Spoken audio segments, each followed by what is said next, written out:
Өсөлсөн тулаан цувралын 2025 онд гарсан цоо шинэхэн номыг та бүхэндээ танилцуулах гэж байна. Энэ бол Хеймичийн түүх. Катнис Пита хоёрын ментороор бидний ичнээ танил болсон Хеймичийн оролцож ялалт байгуулсан тэр өсөлсөн тулаан. Яг юу болсон болоод Хеймич өсөлсөн тулаанд ялж чадсан ч гэсэн архинд гүн орсон ааш муутай амьдралын идэв сонирхолгүй нэгэн болж хувирсан бэ. Бүгдээрээ хамтдаа олж мэдцгээе.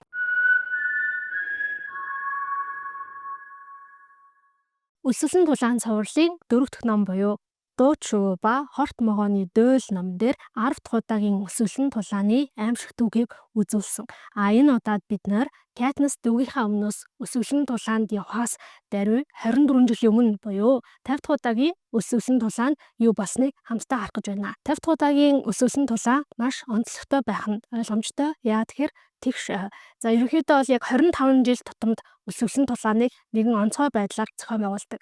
За жишээлбэл 25 дахь удаагийн өсөлсөн тулаанд дүүргүүд өөрсдөө оролцогч хүүхдүүдэд сонгож явуулж исэн гинэ. Маш аимшигтай. Харин 75 дахь удаагийн өсөлсөн тулаанд бид нар бүгдээрээ мэдж байгаа ялагчид дундаас дахиад оролцогчдыг сонгосон. Буюу ерөнхийлөгч Сноу Катнисыг цэвэрхэн замаасаа зайлшуулахын тулд албаар тийм тоглоом зохион байгуулсан байгаа. Тэгвэл энэ удаагийн 50 дахь өсөлсөн тулаанд юу болдог вэ гэхээр дүүргүүд 2 дахин олон буюу 2 хүү 2 охиныг явуулах ёстой болно. Номын маань нэр Sunrise on the Reaping буюу суглааны өдрийн өглөө мандах наран гэж орчуулж болохоор ийм нэртэй байгаа. За суглааны өдөр бол жил болгоны 7 сарын 4-нд болдог. За энэ өдөр маань болохоор манай Хеймичийн бас төрсөн өдөр байгаа. Номын эхэнд Хеймич төрсөн өдрийнхөө өглөө сэрснээр үйл явдал маань эхэлж байгаа. За энэ бол 40 настай Хеймичийн зураг байна. Тийм болохоор бүгдээрээ энэ зургийг түр аваад 16 настай Хеймичтэй хамтдаа түүхээ үргэлжлүүлцгээе. За тэгэхээр манай Хеймич бол угаасаа ерөнхийдөө ном дээр ч гэсэн гардаг юм алтан шаргал, бурчуур өстэй, цэнхэр нүдтэй, царайлаг хөөрхөн залуу байгаа. За Хеймич болохоор 12 дугаар дүүргийн хамгийн ядуу хэсэгт буюу нөгөө Катнисын амьдардаг байсан тэр хэсэгт амьдардаг ээж болон 10 настай дүүгийнхэн хамтаар амьдардаг. Хеймичийн аав нь Хеймичийг жоохон бахад уурхаад гарсан нэг галд өртөөд нас барчихсан. Гэхдээ маш олон хүн ер нь эдний дүүргийнхэн хоорондоо юу гэж ярьдаг вэ гэхээр Хеймичийн аав нь ямар нэгэн эсэргүүцэл үзүүлэх гэж байгаа. Албаар тэр галыг тавьсан гэж ярилцдаг. Өөрөөр хэлбэл Хеймич угаасаа Хеймичийн гэр бүлийнхэн аав нь болон бусад хамаатан саднууд нь тодорхой хэмжээнд эсэргүү гэдгээрээ 12 дугаар дүүрэгтээ нэлээд алдартай. Мэдээж аавынх нь уурхаад ажиллаад олсон цалингаар нь эдний гэр бүлийнхэн амин зуугаад хэцүү учраас ээж нь бас давхар ажил хийдэг. Ямар ажил хийдэг юм бэ гэхээр угаалга хийдэг. Мэдээж энд угаалгын машин байхгүй учраас бүх хүмүүс, бүх айлууд гараараа юмаа угааж байгаа. Тэнгүүд арай нэг боломжтой айлууд нь ядуу айлуудтай нэг багахан хэмжээний мөнгө өгөөд угаалга айлгдаг. За ээж нь тэгээд өглөө үүрээс ахуулаад шөнө дунд хүртэл ингээл ерөөсөө нэдрүүлгээр гараараа ингээ юм угааж 5 цас болдог. Ийм гэр бүл байдаг. Хеймич төрсөн өдрийнхөө өглөө бослоо. Ээж нь Хеймичээс гуйд усныхаа савыг дүүргээд өгөөч. Өнөөдөр зөндөө угаалга байна гэж хэлдэг. Хеймич болохоор нэг жоохон залхуураад дээрээс нь өнөөдөр төрсөн өдөр, дээрээс нь суглааны өдөр, суглаа өдөр 2 цагаас болно. Суглаа болохоос өмнө Хеймичэд уулзах ёстой нэг чухал хүн байгаа. Тийм учраас тэр 2-3 цаг худгаас ус татаж дүүргэх тэр том гадаана байдаг усны саваа дүүргэхийн оронд завгүй байна гэж ээжтэй хэлээд гараа авчин. За тэр чигээрээ Хеймич явсаар агаад бүр дүүргээсээ гараа явна. Дүүргийн хашааны тоггүй хэсгээр нь гараа цаашаа яваад модон дунд орно. За Хеймич болохоор сурагч. Гэхдээ хажуугаар нас мэдээж давхар ажил хийхгүй бол амьдрал явахгүй штэ тий. Хеймич ямар ажил хийдэм бэ гэхээр нууцаар, хууль бусаар спирт нэрдэг нэг юм настай эмэгтэйд тусалдаг ажил хийдэг. Тэр спирт бэлтгэт нь хэрэгтэй янз бүр эрдэнэ ширч байдаг юм ууттай, арваа, буудай, гал түлэх тэр түлээ, түршийг нь зөөж өгдөг ийм ажил хийдэг. За тэр өдөр буюу суглааны өдөр нөгөө настай эмэгтэй чи Хеймичийн төрсөн өдрийг мэдж байгаа учраас төрсөн өдрийн мэнд хүргээд нэг шил тэр хууль бус нэрсэн спиртээ бэлгэлдэг. Ингээ Хеймич нөгөө нэг шил архиа аваад цаашаа аваад нөгөө өнөөдрийн яг уулзах хэвээр хамгийн чухал хүнтэйгээ уулзна. За энэ хүн нь хин юм бэ гэхээр Lenore Dow. За Lenore Dow бол Хеймичийн хайртай дурлалт охин. За энэ номноос үүнээс цаашаа Lenore Dow-ыг биднэрт танилцуулснаас цаашаа Хеймич үнэхээр энэ охины тухай өдөр болгон цаг минут тутамд боддог. Бодохдоо бүр ингээд my girl буюу миний охин гэд маш дотноор боддог. Маш их хайртай гэдгийг нь одоо би төрүүлээд хэлчихье. Энэ Leonard Dove бол бас айгүй сонин түүхтэй. За юун түрүүнд бол Leonard Dove Covey. За өмнөх номоос та бүхэн санаж байгаа байх. Covey гэдэг нь яг энэ Капитолд болон Панам улсад харьяалагддаг нүүдэлчин, юм дуучин арт түмэн байсан. За гэхдээ дайны үеэр энэ Covey-чуудыг бүгднийг нь албан хүчээр 12 дугаар дүрэгт аваачаа тавьсан гэдгийг бид нар олж мэдсэн. За тэгээд хамгийн алдартай Covey, Lucy Gray Baird гэдэг охин 10 дахь удаагийн өсвөлэн талаанд оролцоод ялалт байгуулж исэн. За дээр нь нэмээд тэр бол Панам улсын дарангуулагч хорон санаад хорчин ерөнхийлөгч Snow-ийн анхны хайр, магадгүй цор ганц хайр нь. За тэнгууд энэ Leonard Dove бас Covey хүн. За тэгээд Covey дотроо Leonard Dove-ийн овог нь юу гэж? Baird. Тэгэхээр Lucy Gray-тэй бүр маш ойрын юм цусан хамаатан байгаа байхгүй юу? За энэ Leonard Dove бол эцэг эх нь байхгүй нас барчсан. Leonard Dove-ыг авга ахнар нь өсгсөн гэж байгаа. Гэхдээ тэдний яг бас усан төрлийн авга ахнар биш. Хин юм бэ гэхээр нөгөө Lucy Gray-тэй хамт нэг хамтлагт дуулдаг байсан хит хитэн залуучууд байсан шүү дээ. Тэд нар бүгдээрээ хөвшрөөд нэг юм өнчөө охиныг олж аваад өргөж хүмүүжүүлсэн. Covey-чуудын одоо уламжлал ясуур гэх юм уу? Дандаа юм хоёр нэртэй байдаг те. Leonard Dove тэгээ овог нь Baird гэж орж ирдэг. За тэгээд Covey-чуудын уламжлал ясаар болохоор эхний нэр нь ямар нэгэн дуйл дотор гарах ёстой гэдэг. За Leonard гэдэг нэр нь болохоор яг жинхнээсээ одоо манай ертөнцид гэх юм уу байдаг шүлэг дотор гардаг нэр юм байлээ. За энэ болохоор Edgar Allan Poe гэдэг зохиолч яруу найрагч байдаг. Тэгээ тэр хүний Хэрэг гэдэг шүлэг дотор гардаг Leonard гэдэг юм нас барсан эмэгтэй нэр. За тэгээд энэ Хэрэг гэдэг шүлэг бол бас энэ наманд айгүй юм том байр суурийг эзэлж байгаа. Энэ шүлгийн ингээд мөртүүд намын дунд үйл явдалтай ингээд уялдуулаад гарч ирээд байдаг. Тэгээд тэр Хэрэг гэдэг шүлгийг нь уушцээд надад бас юм маш гүнзгий тийм мэдрэмж төрүүлсэн. Хоолоо тэр ингээд юм зангираад явчихсан. Яагаад гэснээр нас номын төсөөл хэсэгт хэдүүлээ харах. За Dove гэдэг нь юу юм бэ гэхээр хоёр утгатай бид нар бүгдээрээ мэднэ. Эхнийх нь болохоор Dove буюу тагтаа шувуу гэлдэг. За хоёр дахь нь болохоор угаасаа Covey-чууд хоёр дахь нэр нь дандаа өнгө байдаг те. Lucy Gray саарл гэдэг өнгө байдаг. Тэгээ Dove гэдэг нь болохоор бас юм цайвар саарл, дулаан саарл тийм өнгө хэлт юм байна.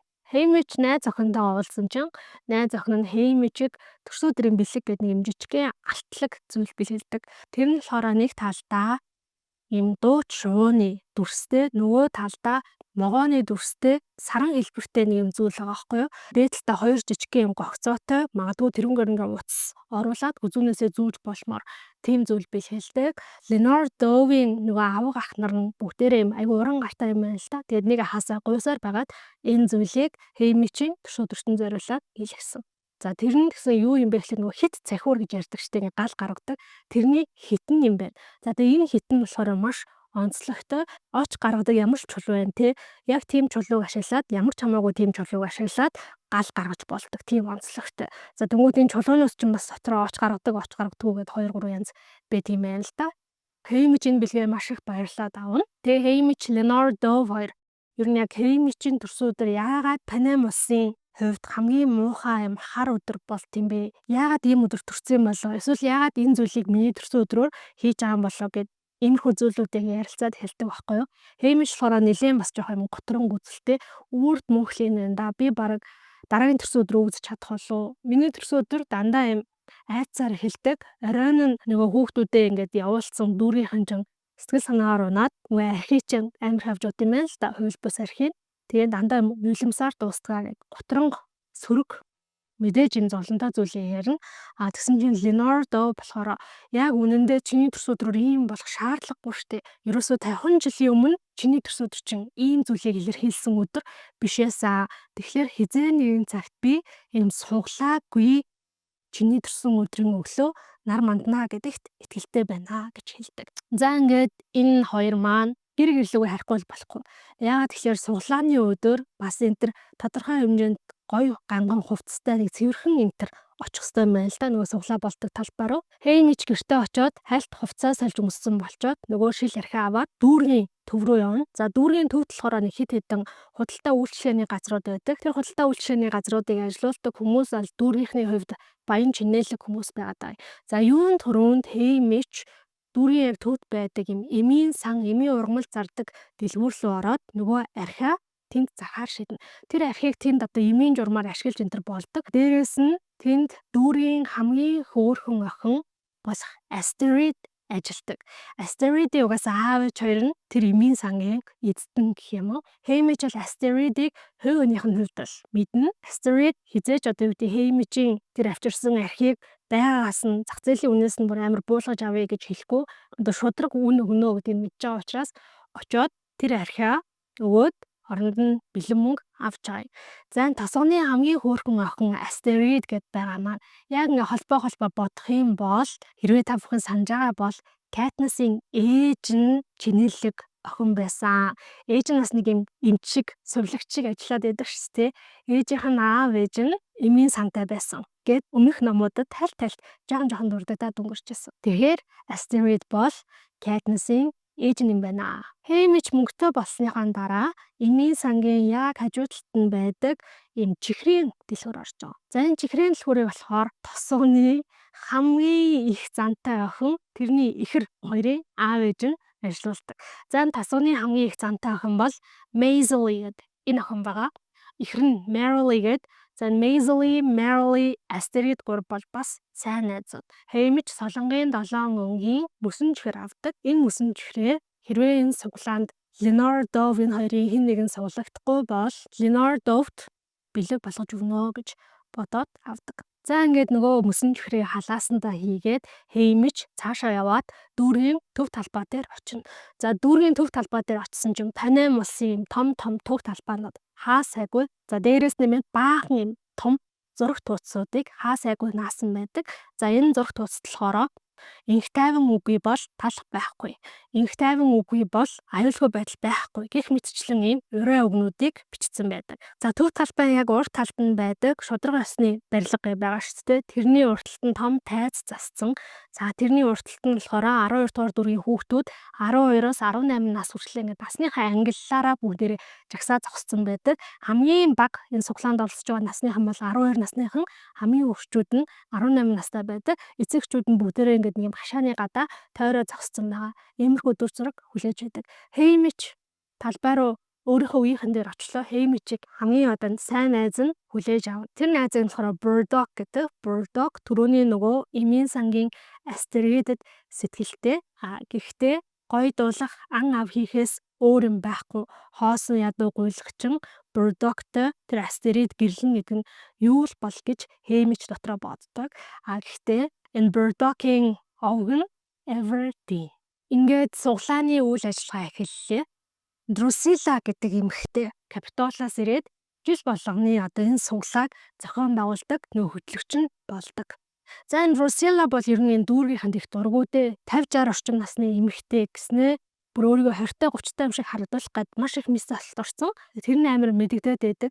Дээрээс нь жоохон зохимжгүй хувц өмссөн. Хамгийн хэцүү дүүргийнхнийг үзээ яддаг. Бүгднийг л ерөөсөө гахаа нохоо бохир заваан амтд балер заваан бушуухан энэ ямиг дуусгаад энэ новшийн халтар балер ийм дүүргээс явъя гэл иймэрхүү зан характертай. Хеймичийн хувьд маш их хайцтай байгаа. Яагаад тэгэхээр Хеймичийн нэр нь хөвгүүдээ нэртэй суглааны бөмбөлөг дотор 20 удаа байгаа. Өмнөх номуудаас бас санаж байгаа байх. Жил болгон өөрийн чинь нэр нэг удаа нэмэгдээд явна. Дээрээс нэмээд нэг шуудаа гурил нэг савта тос авахын тулд өөрийнхөө нэрийг дахиад нэмээд хийхэд байж болдог. За ингэж явсаар хагаад Хеймичийн нэр бол тэр суглаанд 20 удаа орсон даа. Үүн дээр нэмээд нэг дүүргээс 2 эрэгтэй 2 эмэгтэй хүүхэд сонгож авнаа гэсэн юм чинь ерөнхийдөө Хеймичийн хувьд нэр нь 40 шиг байгаагаас ямар ч ялгаагүй. Drusilla тайзан дээр гарч ирээд та бүхэнд энэ өдрийн мэндийг хүргэе. За одоо шууд суглая. Эмэгтэйчүүд first. Эхний нэрээ сууллаа. Эхний нэр нь гарч ирсэн нь Luella McCoy. За Luella бол дөнгөж 13 настай жоохон хүүхэд. Хичнээн 13 настай жоохон хүүхэд ч гэсэндээ аль болох хүмүүст муугаа үзүүлэхгүй тулд юм зөрөгтэй, баатарлаг байгаагаа харуулах гад уйлахгүй шүү, нулимсаа харуулахгүй шүү гэх төвчээд тэсээд тайз руу гарч байгаа нь харагддаг. За ингээд Drusilla дараагийн оролцогчийг зарлана. Maisel Donner. За энэ Maisel сонгогдсон нь дүүрийнх нь бүр маш сонирхолтой. Ер нь бол ийм баян чинэлэг худалдаачдын хүүхэд сонгогдох нь айгүй ховор байд юм байна л да. Maisel-ийн нэрийг дуудсны дараа Maisel, Merrily, Astrid 3 ингээд нэг нэгнээ тэврээд нэг хэдэн секунд зогсоод тэгээд Maisel бас зүрх зоргоо чангалаад тайз руу алхаад гарнаа. Яг энэ хэсэг уншсан чинь надаа Katniss-ийн ээж айгүй өрөвдөлтөө санагдсан. Хамгийн сайн найз нь өсвөлэн тулаанд ингээ явчихсан. Нөхөр нь дараа нь уурхаад амар эсчихсэн. Тэгээд хайртай бага охиноо алдчихсан гэдэг үнээр хэцүү хүнд амьдралыг туулж яваа эмэгтэй юм байна да гэж бодсон. Хоёр охиныг тайзан дээр гараа зогссны дараа Drusilla үргэлжлүүлээд одоо хөвгүүд гэдэг хөвгүүдийн талаас суулна. Хамгийн ихэнд сонгогдсон хүү бол Wyatt Kallo. За энэ Wyatt-ийн талаар Haymitch бол нэг сайн зүйл одоохондоо л мэдэхгүй. Ямар ч гэсэн нэг сургууль явдаг гэдгийг бол мэддэг. Ямар ч тач Haymitch-ийн хувьд бол тодорхой хэмжээнд ингээ сэтгэл нь тайвширсан байгаа. Нэгэнтээ охтууд сонгогдсон. Lenore Dove бол энэ жил аюулгүй гэсэн. Одоо яах бол тий одоо хэнийг сонгох бол бит хоёрт хоёуланд маань ийм том аз дайраад бид хоёр хоёулаа эндээ үлдэнэ гэж байх уу суглагдахгүй үлдэнэ гэж байх уу гэд дотроо нэг юм жоохон ихтгэл найдварын гал оч хасаагаад байж байдаг. Drusilla гараа дахиад нөгөө руу хийлээ сугаллаа.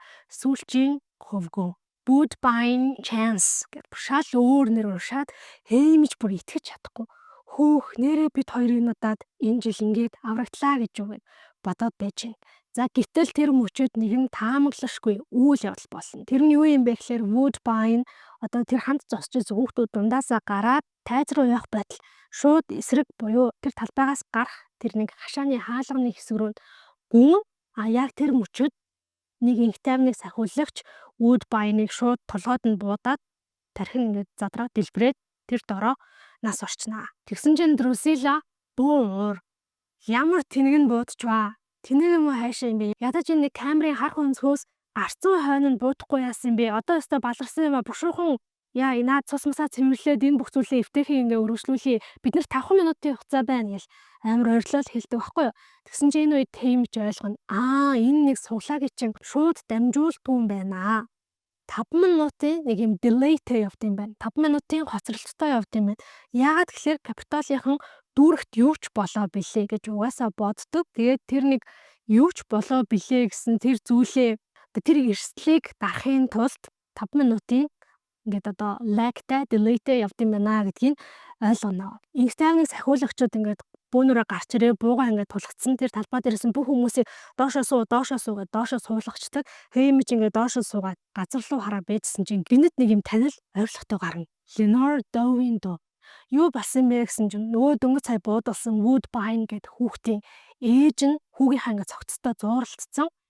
Тэр нь хажуу талаас нь болохоор инх тайвныг сахиулагч ингээд ээжийг нь татцсан. Ээж нь болохоор ингээд хүүгийнхаа цогцноос зууралцчаад салахгүй. Тэнгүүд нь Lenore Dove очоод нөгөө инх тайвныг сахиулагчийг чи урдуур ороод нөгөө ээжд нь туслаад ингээд хүүг нь ингээд өргөө тэр талбаас гаргаж өгч байгаа юм шиг байна.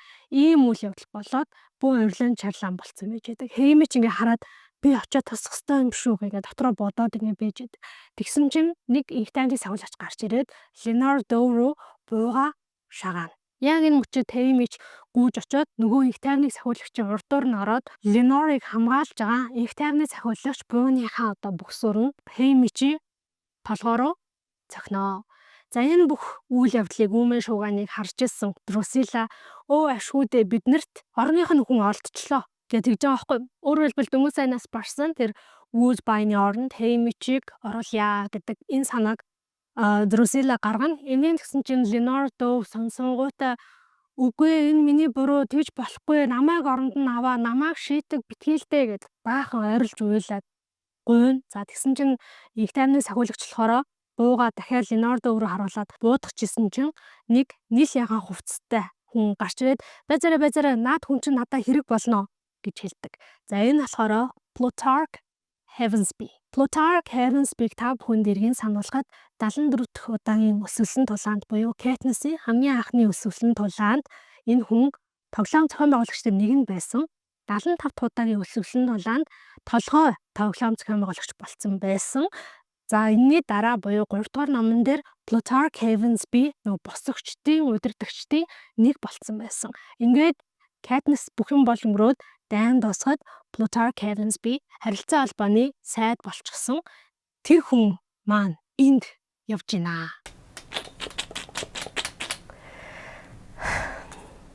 Би саяхан нөгөө Breaking Bad гэж цуврал үзсэн байхгүй юу? Тэр цуврал дээр энэ жүжигсэн нэг юм амар хүйтэн сэтгэлтэй одоо харгас тийм дүр тоглодог. Тэгээ одоо энэ Plutarch-ын дүр тоглох гэж байгаа юм байлээ. Бас яаж энэ дүрийг гарах вэ гэдэг бол аюу сонирхолтой байна. За Plutarch гарч ирээд юу гэдэг вэ гэхээр ер нь өнөөдөр ингээд миний авсан дүрс аюу хангалтгүй байгаа. Тэгэхээр наад охины чинь уйлж байгаа, орилж байгаа дүрс биднэрт аюу гоё юм драматай зүйл ингээ үзүүлэхэд хэрэг болох баха. Тийм болохоор наад охиноо битгий яалтгүй надаа наа чи хэрэгтэй гэд гойсон ч Drusilla за тэгвэл яг зөвшөөрье гэж байгаа байхгүй юу. Plutarch Evans би болохоор одоо яг энэ Drusilla-тай хамт 12 дугаар дүрэгт ирээд эдний дүүргээс энэ нэг нэвтрүүлгийг бэлдээд шууд цацах тэр телевизийн багийн найруулагч юм шиг байгаа. Тийм ажлыг явьж байгаа. За ингээ ямар ч байсан Leonardo буудал хаюулаас аврагдана. Drusilla болохоор Haymitch-ийн нэрийг аваад за ерөөсөө охтуудын хоёулангийн дуудсан одоо хөвгүүдийн зэрэг дуудаж байгаа. Тэр хэсгээс дүрс бичлэгээ үргэлжлүүлье гэд дүрс бичлэгээ үргэлжлүүлж байгаа. Тэгээ Haymitch-д хэлдэг хэрвээ чи бидний өгөөнд орохгүй бол бид нар чамаа буудчих шүү гэх. За ингээд Drusilla тайсан дээр эргэж гараад нүсгэцэг хувцсанараа янзлаар 12 дугаар дүргийн эрэгтэй оролцогчид бол Wyatt Callow, Haymitch Abernathy гэж зарласан чинь Haymitch ингээд өөрийн мэдлгүй юу болоод байгааг ойлгохгүй ямар ч нэг юм автоматар алхасаар аваад тайзан дээр гарнаа. Drusilla нөгөө хаалтыг хэлдэгтэй May the odds be ever in your favor гэж хэлээд нөгөө шууд дамжуулалт нь дуусчихаа. Тэнгүүд Drusilla яа энэ хаан хойшиг 12 дугаар дүргээс хурдан явцгаа бүрсэн нэр шаал тэнэг хідэн хаануудыг харсан ч бүр өөр хүрчлээ. Наа хідэн норшнуудаа шууд галт тэрэг рүү аач. Наадвал ч өнөөдөр ингээд хэрэг тарьсан. Тийм болохоор гэр бүлийнхэнтэй салхаас гүйцэтгүүлэхгүй. Гэсэн чинь тэр донд Plutarch орж ирээд Drusilla чи надаа нэг 5 минутын хугацаа өчтгөхөө. Надаас дахиад жоохон дүрс авах хэрэгтэй байгаа юм аа. Хүүхдүүдийн нэр нь дуудахтаар эцэг эх нь яаж реакцлж чинь тэрийг нь үзүүлэх гэсэн юм аа. Тэгээд энэ Luella-гийн аавж гэр бүлийнхэн Haymitch-ийн ээж дүү үлдээчихдэхүү гэдгсэн чинь Drusilla нь болохоор бас Plutarch-ыг шууд үгүй энэ төр гэж хэлж чадахгүй байгаа байхгүй юу. За тэрнийх нь учир шалтгааны хэллээ. Энэ номын дундуур нь олж уншнаа. Luella-гийн гэр бүлийнхэн үлдэж байгаа. Plutarch Luella-гийн гэр бүлийнхэн дээр очиод за одоо яг ингээд хэдүүлээ төсөөлье. Яг ингээд Luella гэд нэрийг дуудаж байгаа гэж төсөөлнө. Тэнгүү таад ингээд ямар реакц үзүүлсэн, хашгирсан уу, орилсон уу, уйлсан уу тэ тэрийг яг надад үзүүлээрэй гэсэн чинь нөгөөдөл бүр нэг шал дургуун үрцэн юу тэнхтэй байгаа. Хүүхэд маань ингээ үхгээ явж байгаа ч юм бид нар Капитолийн үзэгчдэд зориулаад ингээд хүүхдийн маань нэр суглагдсан тэр мөчийг одоо үзүүлээд жүжиглэхийн гинэ. Огт ингээ хөдлөхгүй чимээгүй ингээл хараал засаад байдаг.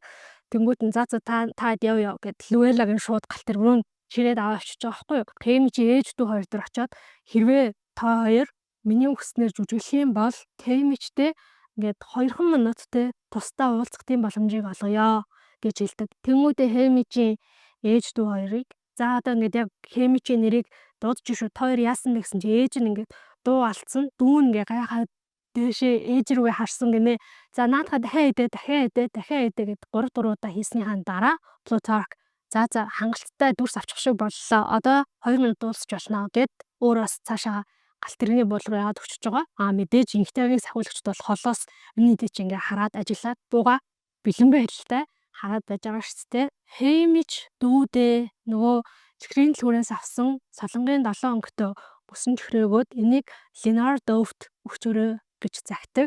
За тэгээд нөгөө архиа зараад олсон бүх мөнгө энтрээ ээжтэй өгөөд дүүрүүгээ хараад за чи бол одоо энэ гэрийн эр хүн болсон шүү. Чи угаасаа зоригтой ухаантай би чамайг чадна гэдэгт итгэж байна гэж хэлдэг. За ингээс салах болно. Haymitch-ийн ээж нь Haymitch чи аавынхаа хэлсэн үгийг санаж гин үү? Тэр үгийг битээ мартаарай гэж хэлдэг. За аав нь амьд байхдаа яасан юм бэ гэхээр аавынхны найзын хүүхэд нь яг энэ өсвөлэн тулаанд цуглагдаад явах болсон юм байна л да. Гэтэл тэр найзынх нь гэр бүл нь аль хэдийнэ нас барсан, найз нь нас барсан. Тэр хүүхэд бол өнчийн хүүхэд болсон байсан. Тэнгүүд нь Haymitch аав ээж хоёр тэр хүүхдийн ар гэр байна гэд нэг салах ёс хийлгээд уулзуулдаг штэ тий. Тэр үед нь ороод тий аав нь тэр хүүхдэд тэгж хэлчихсэн юм байна. Тэднэрт битгий ашиглавал чадвал битгий өөрийнхөө зовлон, өөрийнхөө нулимсыг тэдний entertainment болгоорой. Битгий тэгэрээ гэж ингэж загчээсэн. За энэ үг нь бол Haymitch санаж байгаа. Ингээд Haymitch-ийг удалгүй инх тайвныг сахиулагчаад ирээд аваад галт тэргэнд суулганаа За Drusilla бол өчнөө яарал та бушуухан явъя барь гэдээсэн боловч нөгөө галт тэрэг нь хөдлөхгүй бүтэн цаг болно. За энэ хооронд бол маш хүчтэй юм аадар бороо орж эхэлнэ. Хеймич 12 дугаар дүрх зүгээр л энгийн нэгэн амьдралаар амьдардаг байхдаа 12 дугаар дүрэг бол юм ядуу буурай, нүүрсний тоосон дарагдсан, өнгө үзэмж муутай, халтар газар л гэж боддог байсан бол одоо бүр ингээд гэр орно нь ямар гоё юм халуун дулаан газар байсан юм бэ гэж бодоод галт тэрэгнийхаа цонхоороо ингээд 12 дугаар дүргээс харж чадах бүх зүйлээ хараад сэтгэл дотроо ингээд цээжлээд тогтоод авъя гэд анхаарлаа хандуулад сайн хардаг. За цагийн дараа галт тэрэг хөдлөлөө. Хеймич цонхоор харж исэн чинь Leonard Dove 12 дугаар дүүргийн галт тэрэгний тэр замын давныг нь толгод дээр гарчихсан. Час улаан плаж өмссөн байсан. Бороонд тэр нь ороод ингээд биед нь наалтчихсан. Нөгөө цаасан ууттай солонгийн 7 өнгийн мөсөн чихрийг гартаа атгахчихсан. Энэ хорвоод уурсан, цөхөрсөн, шансан тэр бүх зүйлээ ингээд тэнгэр рүү хараад хашгираад ингээд зогсож байгааг нь уйлаа зогсож байгааг нь Хеймич хардаг.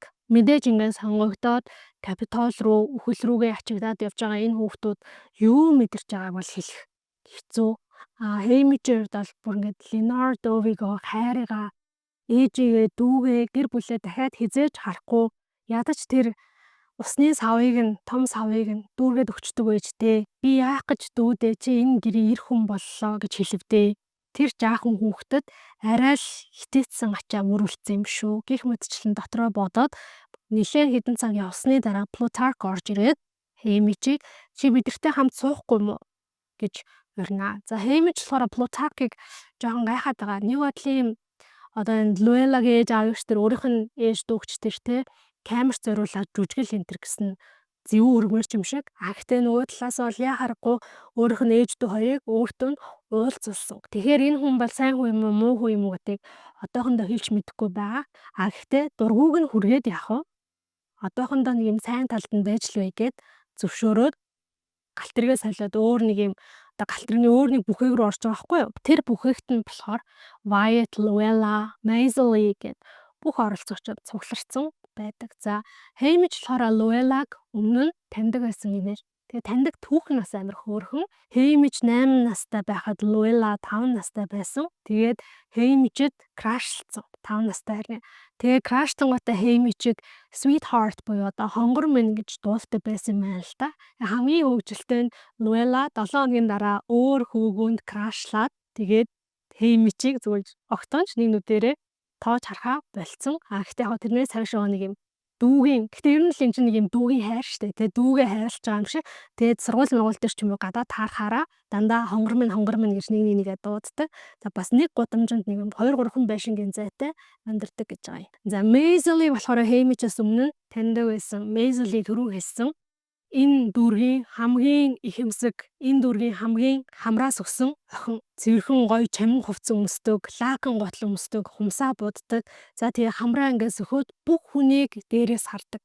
Ийм охин юм байна л та. За тэгээ одоо хүртэл ингээ харахаар 5 6 давхар гинж зүүцсэн байна гэж байгаа байхгүй юу? Хеймичийн хувьд бол 12 дугаар дүрэгт 5 6 гинжтэй хүн нэгч байхгүй. Maisie-гээс өөр. Дээрээс нь нэмээд байсан ч гэсэн Maisie-гээс өөр хинэнч тийм 5 6 давхар гинж зүүддэггүй. Ер нь бол тийм гадаад төрхөнд аягүй анхаардаг тийм охин гэдэг ийм бодолтой байгаа. За Wyatt-ийн талаар бол нэг сайн мэдэхгүй. Гаднаас Plutarch нэг юм зөөгчтэй хамт том поднос дүүрэн овоолоод үрцэн сэндвич бариад ороод ирнэ. Хамгийн түрүүнд Luella дээр очиод сэндвич идэх үү гэдгсэн чинь Luella ингээд яах вэ гэд бас яг шууд юм хичнээн өлсөж байгаа ч гэсэн угаасаа эдгээр бүгдээрээ амар өлсөж байгаа. За Maisie-гээс бусдна.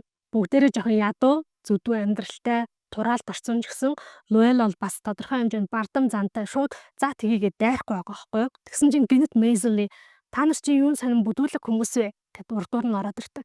Яасан бэ гэдгсэн чинь наа сэндвич чинь бид нар гараараа барьж идэх юм уу? Ямар бид нар араатай юмтан байгаа штэ. Танай капитолчин ядчил 5 сэрийн хутгатай байлгүй дээ гэдгсэн чинь нөгөө зөөгч нь бүр гайхсан. Үгүй энэ сэндвич чинь хүмүүс ингээд гараараа барайл иддэг штэ гэсэн чинь өө бид нар гараараа тэгж барьж идэж чадахгүй гэж Maisie гэдэг байхгүй юу.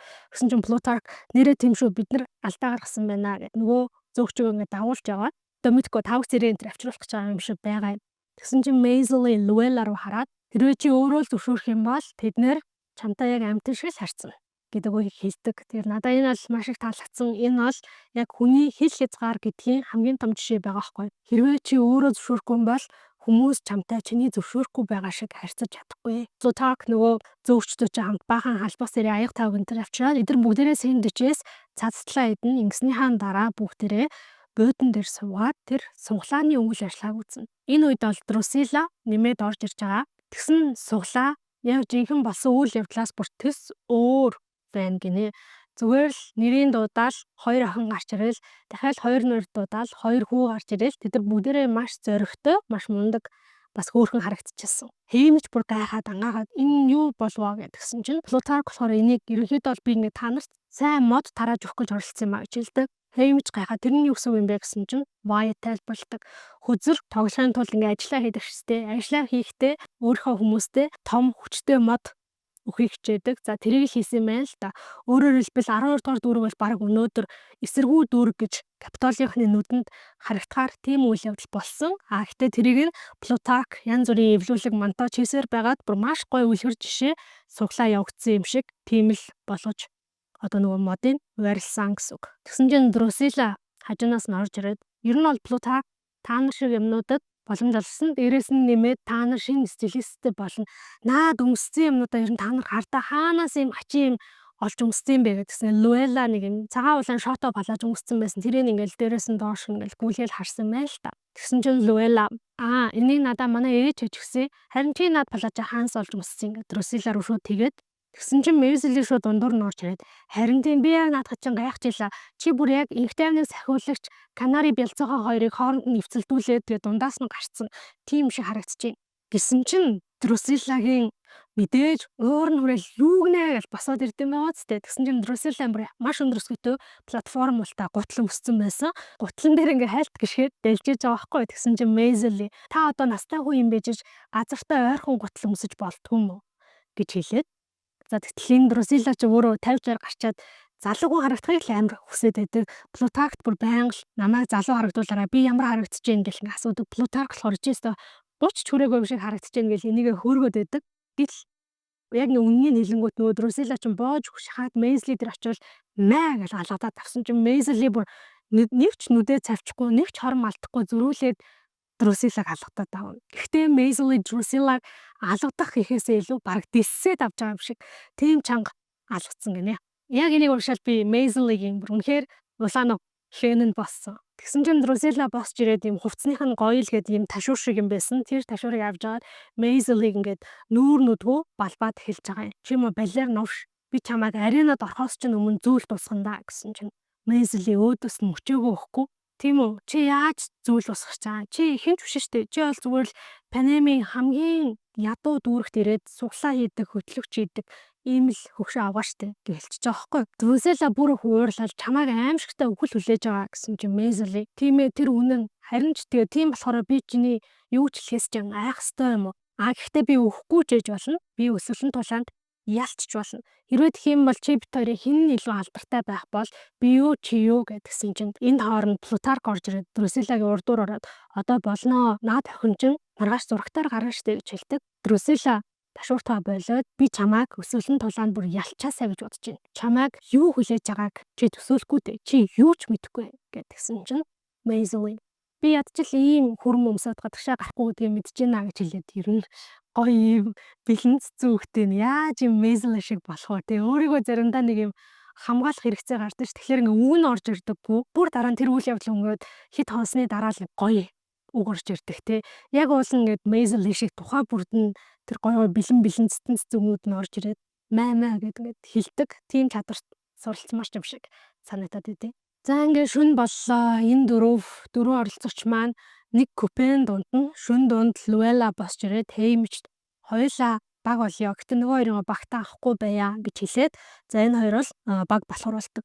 Haymitch Luella-гаас асуусан л та чи яагаад Wyatt-ыг багтаа авмааргүй байгаа юм бэ? За Maisel ч яг угаасаа маш муутаагаараа дүүрэгтэй танигдсан охин гэсэн чинь Wyatt-ийн нөгөө гэр бүлээс нь болоод гинэ. Яад юм бэ гэсэн чинь Wyatt-ийн гэр бүл нь тийм хууль бус мөрөөдө тоглоом зохион байгуулдаг. За тэгээ энгийн мөрөөдө тоглоомоос гадна өсвөлэн тулаанд оролцож байгаа оролцогчид дээр нөгөө бет тавьдаг. ялна ялахгүйгээд. Тэгэд ийм муухай одоо хэрцгий учраас би авмааргүй байна гэд. За Хеймич бол тэрийн зөвшөөрөн маргааш өглөө нь эдгээр бүгдээрээ Capitol ирлээ. За Capitol-ыг бол мэдээж бид нар өмнө зөндөө харсан те ийм пастел хөвөндрөх шиг өнгийн олон ийм барилгатай сүрлэг ийм том хот байгаа. За тэгсэн энэ хотод гэсэндээ хаа сайгүй том Панамын далбаанууд зураг тууцууд байдаг. За зураг тууцсан дээр нь болохоор арай өөр өмнөд байдаг. Инх тайван байхгүй бол хөгжил байхгүй. Өсвөлэн дулаан байхгүй бол инх тайван байхгүй. Тэгснээр Панамын номер 1 инх тайвныг сахиулагч гингүүтэй ерөнхийлөгч Сноуи зураг байдаг. Гиснээс энэ ерөнхийлөгч Сноуд тоглож байгаа жүжигчин хэрвээ та бүхэн таньж байгаа бол Harry Potter-ын Voldemort тоглодог жүжигчин бооз. Галтрынаас эдгээр бүгдээрээ буугаад гар хөлөө гинжлүүлээд нэг том машинд суухаар явж байгаа. Тэгсэн чинь тэр дунд мангар том биетэй бараг 140-50 кг жинтэй 2 м шахуу өндөртэй ийм том оролцогч бусад хүмүүсийн мөрлөөл те бөөрөлхөөл дээрлж байгаа тиймэрхүү байдалтай байдаг. За энэ болохоор нэгдүгээр дүүргийн оролцогч Панаш гэдэг залуу байгаа. За энэ залуу бол ер нь хэмэж харахад хүртэл за энэ л угаасаа баг ялчгүй хүдээ гэсэн тийм бодол төрүүлэхээр залуу. За энэ хэдийг бүгднг нь 11 дүүргээс ирсэн оролцогчтой нийлүүлээд 48 ланг нь сүрсэн гэж одоо хэлж болох спорт зааланд аваачнаа. Энэ спорт заалыг дүрсэлснээс нь харах юм бол миний ойлгосоор энэ нөгөө өмнөх номон дээр Sejanus-ийн аав нь Sejanus Snow хоёрын тэр сургуультанд зориулаад нэг юм заал бариулдаг штэ тийм мөнгөөр хахуултаад тэр заал юм шүү. Гэтэ тэр зааланд ямар нэг хичээл бичээл орхоо болцсон. Бүгдийг нь эхлээд хүн охиноор нь 2 хэсэг хуваагаад бүх хувцсыг тайлуулаад шүршүүрт оруулж байгаа байхгүй юу? Бүр маш халуун усаар дээрээс нь шүршээд хамгийн аимшигтай нөгөө хортон шавж хөнөөдөг тийм хортой бодисоор хажуу талаас нь шүршээд бүгдээрээ нэг юм аимшигтай үнэртэй, аимшигтай халуун, аимшигтай наалтан баха тийм болцсон гарч ирдэг. Тэгснийхаа дараа бүгднг нь нөгөө зааландаа оруулаад цагаан хөшөөр юм тусгаарсан жижигэн өрөөнүүдэд оруулна, төмөр ширээн дээр хэвтүүлнэ. За ингээд Хеймич хэвтээд дайжсэн чинь гаднаас 2 залуухан Capitol-ийн иргэн орж ирнэ. За энэ болохоор бэлтгэлийн баг гэж нэрлэсэн Proserpina Vitus гэдэг нэртэй хоёр аахгүй. За энэ хоёр болохоор юу юм бэ гэхээр Хеймичийг гоё болгох, үзэсгэлэнтэй болгох, хөөрхөн болгох үүрэгтэй. За энэ хоёр нийлээд Хеймичийг ер нь бол бүтэн биеийн вакснд оруулдаг. Би нэг ханаад төрсэн маамаа. Тэгээд энэ ханаад маань идэхгүй өнөөдөр 5 өдөр дээр явж байна. Тэгээд би жоохон юм сэллэтэй байхгүй юу. Тэгээд сая жоохон завсарлчаад эргээд төрөөд ирлээ. Хамгийн сүүлд хэдүүлээ нөгөө сайхан дөрвөн оролцогчоо бүгднг нь ингээд үс гэзгийг нь вакстаад цэв цэвэрхэн болгоод тавьсан байгаа шүү дээ. За эдний 12 дугаар дүрийг хариуцсан стилист гэдэг ах байгаа. Бас юм 50-60 орчим насны хөгшин ах байгаа. Амар бүтлгүү. Ер нь бол энэ өсвөлэн тулаанд оролцож байгаа 12 дугаар дүргийн хүүхдүүдийг юм чиний огтхонч тоодоггүй. Жилийн жилд 12 дугаар дүргээс өсвөлэн тулаанд оролцож байгаа хүүхдүүд тийм уурхаачны хувцс гэдэг нэртэй хар комбинзон өмсдөг. Одоо уул нь нөгөө дүүрэг болгон чи өөрийнхөө дүүргийн тэр онцлог үйлдвэрлэл бүтээгдэхүүнийг харуулсан тиймэр хувцснууд өмсдөг шүү дээ. Тэнгүүд 12 дугаар дүргийн жилийн жилд тийм хар уурхаачны комбинзон өмсдөг юм байна л да. Уламжлал ясаар тэр ах нь нэр нь энэ дөрөвт хар тийм комбинзон өмсүүлээд за энэ хамгийн ихний өдөр болохоор бүгдээрээ морь тэрэгэн дээр суугаад Capitol-ийн төв гудамжаар морь тэрэгтэйгээ яваад тийм морин парад үзүүлдэг тийм арга хэмжээ болдог. За тэгмүү тэрэндээ бэлдэж байгаа. Энэ хэд нөгөө стилистээ эрхийг хүлээгээд нилээ бас хоцорсон. Нөгөө хачаа хар хувцас өмсөөд очсон чинь бусад дүүргийн оролцогч нар бүгдээрээ бүр маш гоё үнэхээр яг дөрөв дүүргийнхээ онцлог харуулсан тийм хувцснууд өмссөн. Аль хэдийнэ морь тэрэгэн дээрээ гарч суух нь гараа суудсан. Бүгдээрээ тэр парадандаа ингээ оролцоод явж байгаа байхгүй юу? Хамгийн сүүлд энэ хэд үлдсэн. Энэ хэдэд угаасаа нэг юм хамгийн жижигхэн ядж явах тийм морь тэрэг байдаг шүү дээ. Ингээ зогсоогоороо явдаг морь тэрэг. Тим юм нь үлдсэн. За тэг ямарсан дөрүүлээ тэр морь тэрэгэн дээрээ чихээд Хеймичийн хувьд бол за энэ Луэлаг л энэ морь тэрэгэн дээрээс нэг унгаахгүй энэ нэг парадыг хийчихсэн гэдэг ийм бодолтой явж байгаа. За ингээл дөнгөж тэр нөгөө одоо нэг юм том заалнаас бүгдээрээ нэг нэгээр ээлжлэл морь тэрэгтэйг ингээ гараад яваад байгаа. Дүүргийнхаа дугаарын дагуу хамгийн сүүл 12 дугаар дүүргийнхэн гарсан чинь Хеймичийг гадаа уур амьсгал ямар байгааг ингээ анх удаа харж байгаа байхгүй. Тэгсэн аль хэдийн ингээ баахан хүн цугларцсан тэд нар бүгдээрээ ингээ согтцсон те янз бүрийн хараал ирүүл хашгираал янз бүрийн зүйл шидэл хөө чамаа хин гэдэг юм бэ нэр чи ингээ орич харлал бөө юм болж идэг. За тэгсэн тэр хүмүүсийн нэг юм салют шууд энэ хүүхдүүд рүү ингээ буудуулчихж байгаа байхгүй.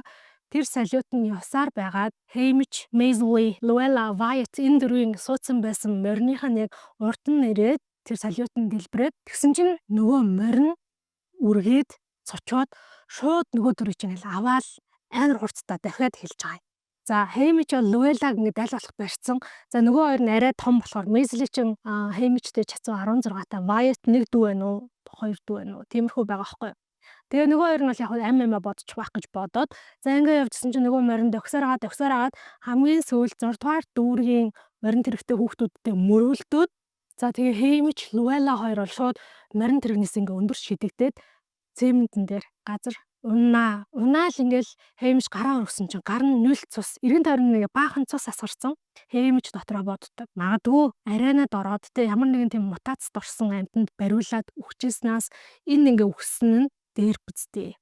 Тэгтэл тэр цус нь яг үнэндээ Хеймичийн цус биш. Харин Хеймичийн гарыг дэрлээд унсан унахтаа яг ард агцаараа тэр цементэн дээр саваад унсан Луэлагийн цус байдаг. Луэла ингээд нас барчихнаа.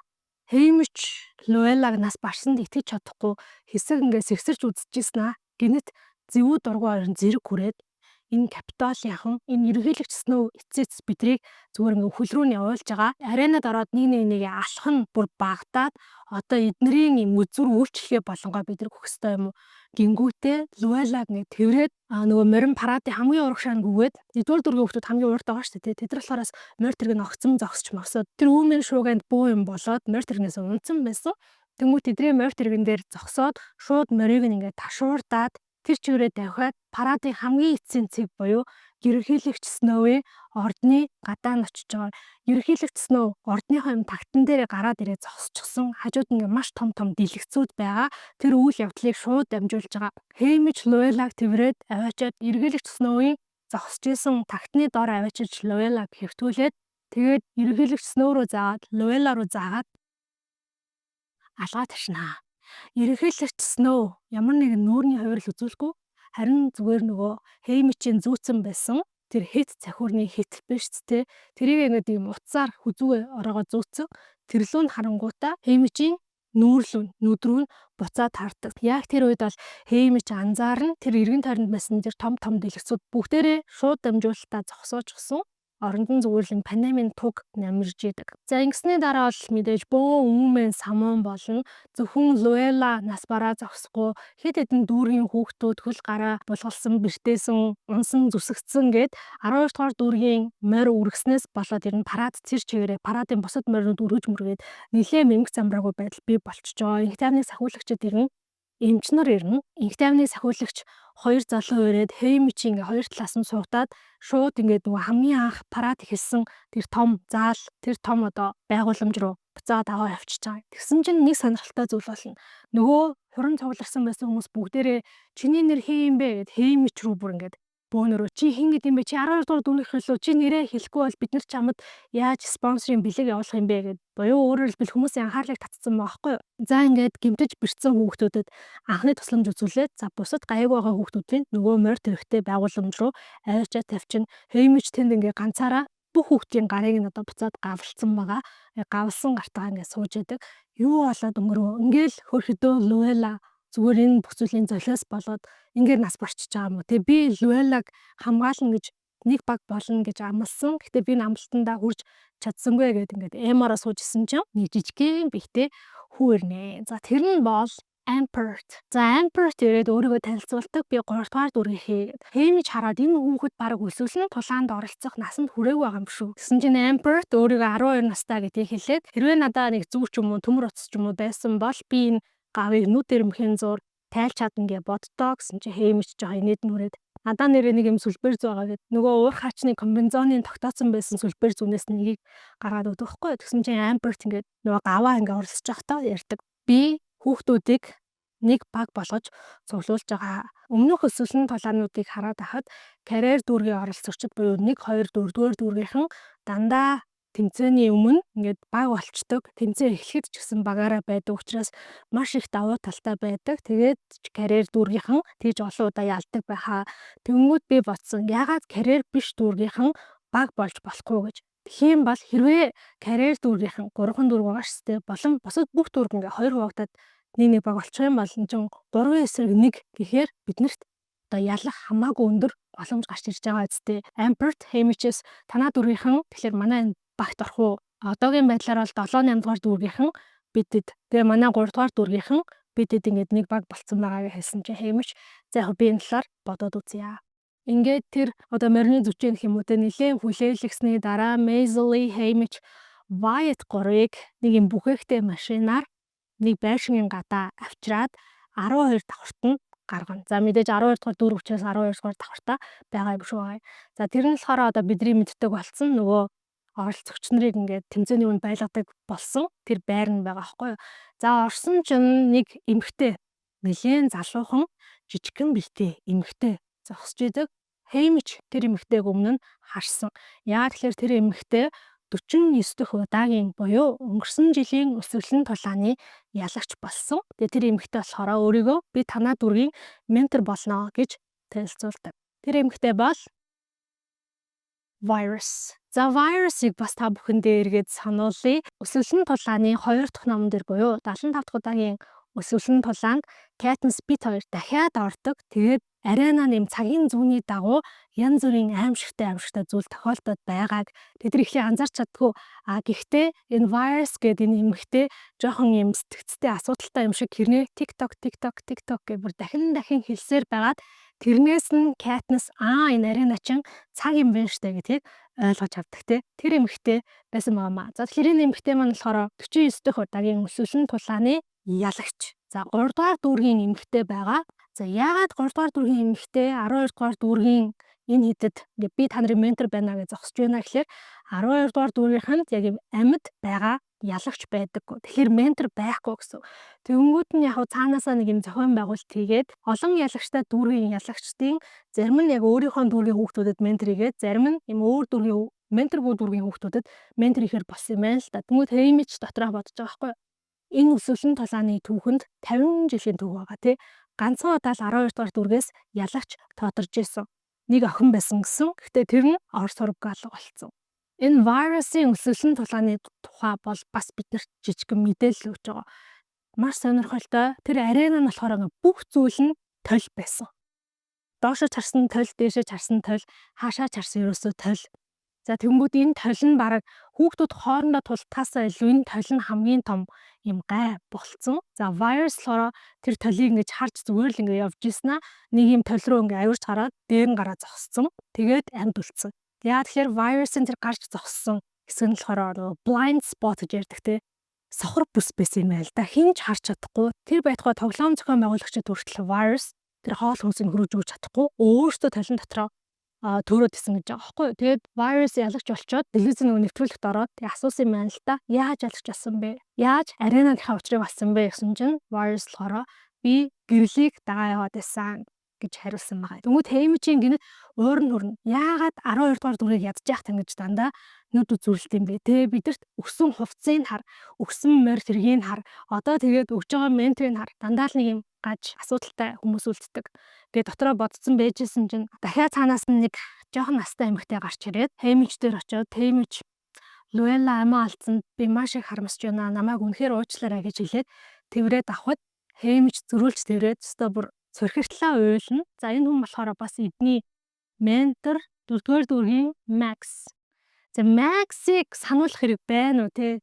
Ямар ч гэсэн 75 удаагийн өсвөлэн тулаанд Finnick Odairтай хамт орж ирдэг. Тэгээд Katniss-ыг Pita-г аврахын тулд тэр аимшигтай манан руу сайн дураараа үсэрж өөрийгөө золиоссон тэр мундаг одоо тухайд бол эмээ байсан. Одоо л эмэгтэй. За тэгээд ямар ч гэсэн Max, Virus хоёр бол 3 хүүхдийгээ өнөөдөр бид нар хитрхийн их зүйлийг үзэж тууллаа. Тийм болохоор өнөөдөр та гурав зүгээр сайхан хоолоо идээд усанд ороод унтаж амраа.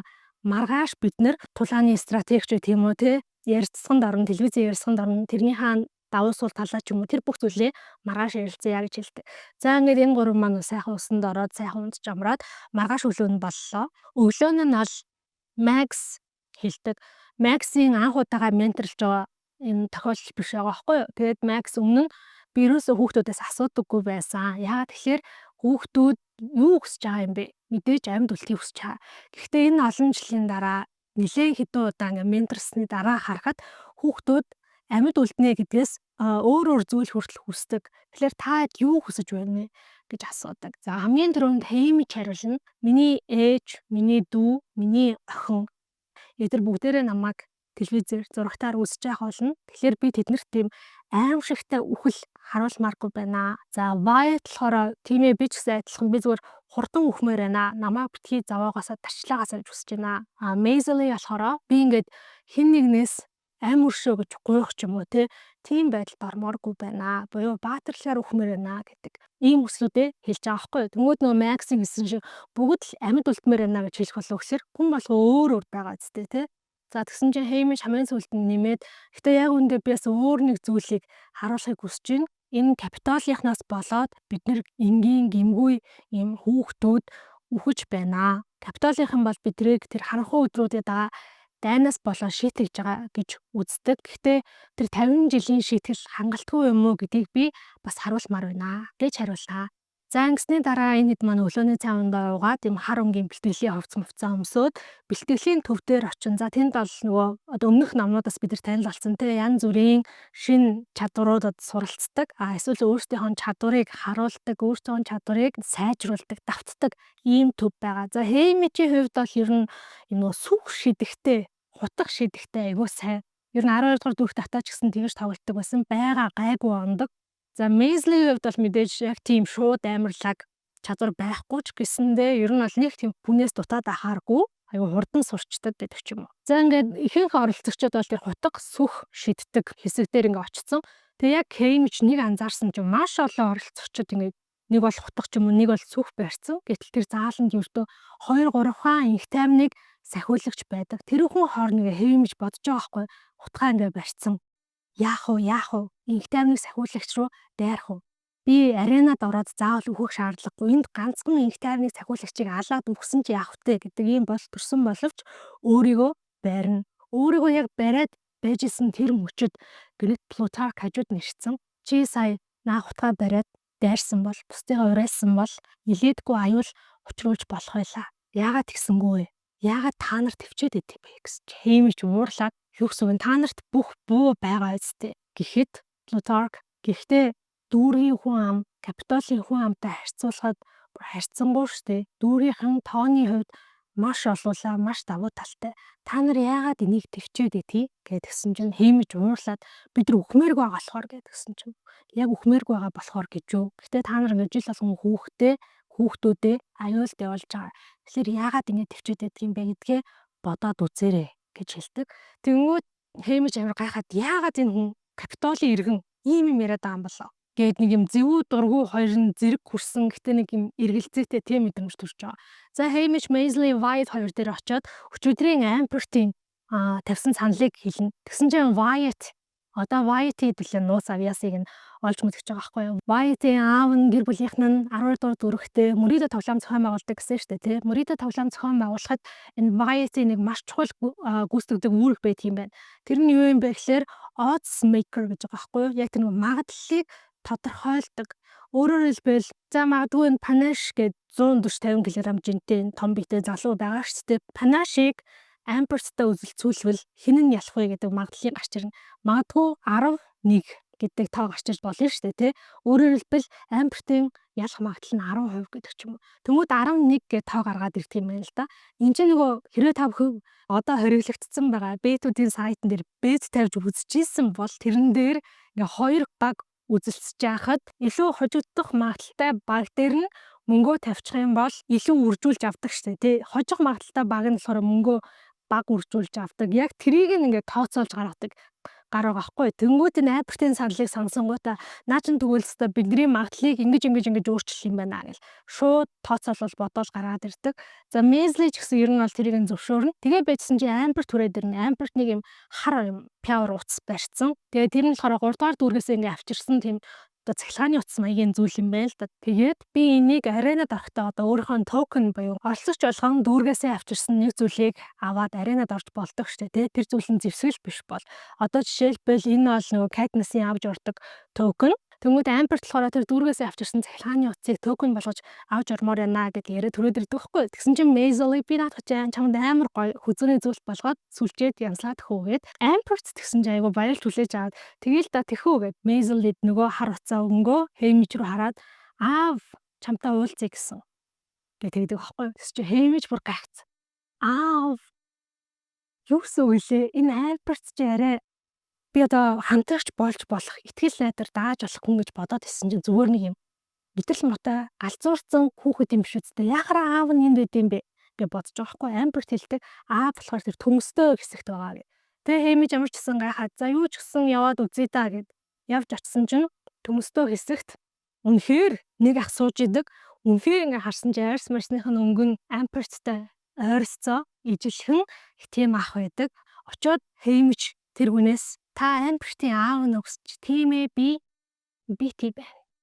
За BT бас одоо сануулах уу? BT бол 3 дугаар дүүргийн Genius сод ухаантай штэ. 2 дугаар номон дээр буюу 70 дахь удаагийн өсвөлэн тулаанд Virus-тай хамт BT энэ хоёр чинь нэг баг болцсон. Katniss Beta-тай нэг баг болоод за дараа нь 3 дугаар номон дээр буюу яг бослогын үеэр дайны үеэр бол BT маш мундаг зэвсгүүдийг үйлдвэрлээд ер нь бол дайны үр дүн манай талд гарахад бол маш чухал үүрэг гүйцэтгэсэн ийм хүн. Haymitch бүр гайхаа та энд юу хийж байгаа юм бэ гэдгсэн чинь BT болохоор өмнө нь өсвөлэн тулаанд оролцоод ялагч болцсон. За ялагч болсныхаа дараа дүүрэгтэй амьдарч байхдаа Capitol-ийн харилцаа холбооны системийг юм нураах төлөвлөгөө хийж агаад ер нь бол нэг тийм жоохон эсэргүү үзэлтэй юм байсан байгаа байхгүй юу. Тийм төлөвлөгөө хийж агаад бэрэгдсэн юм байна. За тэрийг нь Capitol-ийн мэдэнгүүтээ намайг шийтгэх гээд угаасаа миний хүүг албаар сугалсан. Тэгээд мэдээж намайг хийсэн зүйлийнхаа одоо шанган хүртэхийн тулд хүүхдээ өхөл рүү менторлуулахаар энд авчирсан. Угаасаа л Capitol юм штэ. Угаасаа л ерөнхийлөгчснөө ийм штэ гэж ярьдаг. За гэхдээ мэдээж энийг нөгөө шууд ярихгүй л дээ. Төмсийг батарей болгоод гэрлийн чийдэн асааж болдог тийм арга байдаг. Тэрийг Haymitch-д зааж өгж байгаа дүр үзүүлэнгээ энэ түүхээ ярьж байгаа. Haymitch тэгсэн чинь BT-гээс асуудаг. Би бодоод байл л та. Arena гэдэг бол нэг машин биз дээ. Тэгэхээр энэ машиныг эвдэх арга байгаа лөө гэж асуусан чинь BT онлын хувьд боломжтой гэ байжсэн чинь нэг инхтанг сахиулагч ойртоод ирж байгаа. Тэнгүүт нь BT за хоёлаа тэгээд дараа яриа да.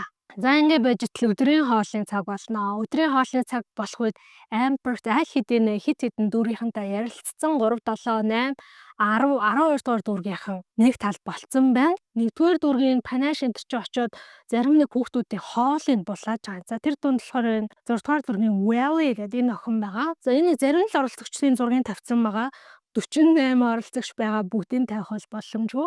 За Welly-гийн хоолыг булааж авсан чинь Haymitch өөрийнхөө хоолыг барьж очоод энэ 6 дугаар дүүргийнхэнтэй хуваалцж идээд за ингээд 6 дугаар дүүргийнхэн бас манай талд буюу Amber-ийн багт орж байгаа. За Amber-ийн багийнхан хоорондоо ярилцж байгаа. Энэ нөгөө нэг 2 4 дугаар дүүргийнхэн ч өөрсдөө карьер дүүрэг гэдэг хэдүүлээ ч гэсэн өөрсдөө нэр өгөө гэд хоорондоо баахан нэрийн санаа гаргаж байгаа. Newcomers буюу одоо шинэковод гэдэг ийм нэрийг гаргаж ирж байгаа. За шинэковод бол ер нь ихэвчлэн л дандаа юм жижигхэн биетэй туршлагагүй хүч чадал муутай энэ хүүхдүүд байгаа.